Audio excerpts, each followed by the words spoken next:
In December of 1998, Pleasant Prairie, Wisconsin looked like a postcard.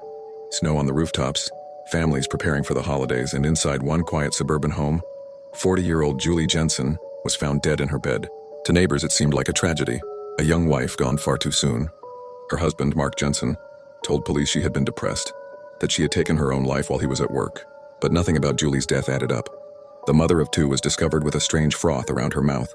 Toxicology revealed antifreeze in her system, along with traces of sleeping pills. Police found a suspicious bottle in the garage and residue in the kitchen. Still, suicide wasn't ruled out until investigators uncovered a chilling piece of evidence. Julie had left behind a handwritten letter. In it, she detailed her fears about her husband.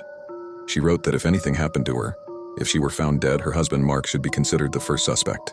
She described his erratic behavior, his anger, and her belief that he was plotting against her. It was a letter from beyond the grave, and it turned a mysterious death into a murder investigation. Prosecutors argued that Mark Jensen poisoned his wife slowly, slipping her ethylene glycol from antifreeze until her body shut down. They said he wanted her out of the way so he could pursue a new life with a mistress. The defense countered that Julie was mentally unstable, that she suffered from depression, and that her letter was simply the reflection of a troubled mind. The case dragged on for nearly a decade. In 2008, Mark Jensen was finally brought to trial. The prosecution leaned heavily on Julie's haunting letter, her last desperate attempt to speak if she no longer could. Jurors were shaken by her words.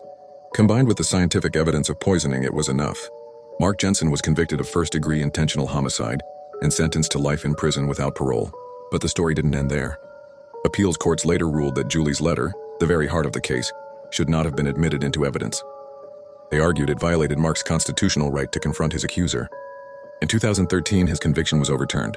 After years of legal battles, Jensen was granted a new trial. That retrial didn't take place until 2023. This time, prosecutors were forced to build their case without the infamous letter. But even without Julie's words, the evidence of poisoning, the testimony of friends and neighbors about Julie's fear of her husband, and Mark's ongoing affair painted the same picture. Nearly 25 years after Julie's death, Mark Jensen was once again convicted of murder. He was sentenced to life in prison again, and this time without the possibility of release.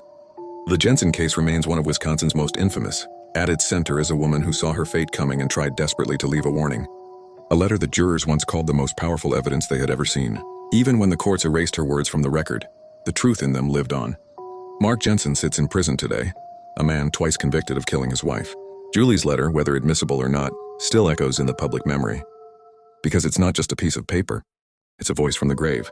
A wife who told the world who to look at if she didn't survive. And in the end, that voice proved right.